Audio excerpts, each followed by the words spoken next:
Thanks for watching. Please like and subscribe our channel for top trending videos. Cam Newton, Panthers pile up points, yards in rout of Dolphins. Newton improved to 5-1 in Monday night games, while averaging 270.5 yards per game with 15 touchdowns and 4 interceptions. There is something about this stage with him, Rivera said. He played a tremendous game. Jonathan Stewart ran for a season-high 110 yards, and Newton had a 69-yard jaunt on a red option as the Panthers racked up 294 yards on the ground. It was Stewart's first 100-yard game since last December at Washington. Rookie Christian McCaffrey scored touchdowns rushing and receiving, and Devin Funchess caught 5 passes for 92 yards and 2 touchdowns as the Panthers, 7-3, remained a half game behind the NFC South leading Saints heading into their bye week. Newton had his share of fun on the field. After being tackled on his 69-yard run, an exhausted Newton laid on the ground smiling and shaking his body as if trying to get feeling back into his legs. Teammates joked with Newton that backup quarterback Derek Anderson could have scored on the play. When you ain't got no gas left and your check engine light is on and blinking, get gas at the next stop or so, man, you just have to try to celebrate when you can celebrate, brother, Newton said. I was just hoping coach didn't come back with another run play for me. He tiredly handed off on the next 2 plays. Everything was fun out there, said Funchess, who became the team's #1 receiver when Kelvin Benjamin was traded to Buffalo 2 weeks ago. Jay Cutler had 213 yards passing with 2 touchdowns and 1 interception for the Dolphins, 4-5, who have lost 3 straight. Jarvis Landry and Julian Thomas both caught TD passes for Miami.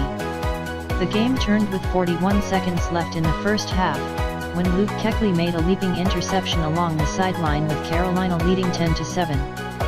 4 plays later, Newton connected with tight end Ed Dixon on a 7-yard touchdown pass. That opened the floodgates as the Panthers scored touchdowns on 5 straight possessions in their most explosive output of the season.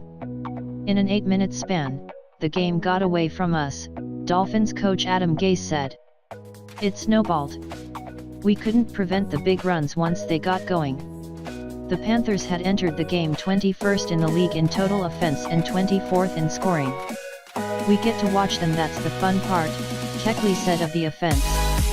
It was a big game for Stewart, who fumbled twice in last week's 20-17 win over the Atlanta Falcons.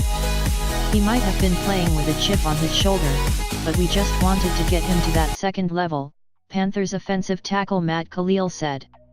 The Dolphins have put themselves in a difficult situation in a tight AFC playoff race. There are pieces in the locker room. I truly believe that, Cutler said. McCaffrey starts. The Panthers gave McCaffrey the start at running back over Stewart, who fumbled twice last week against the Falcons.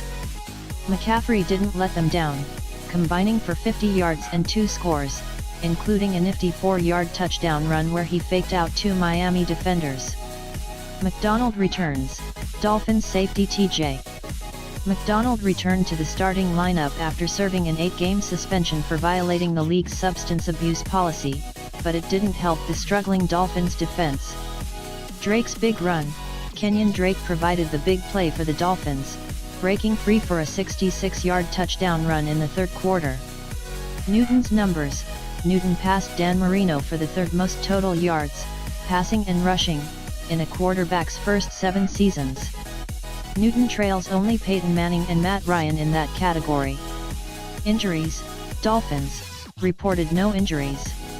Panthers, rookie wide receiver Curtis Samuel left the game in the 3rd quarter with an ankle injury after dropping a would-be touchdown pass in the end zone.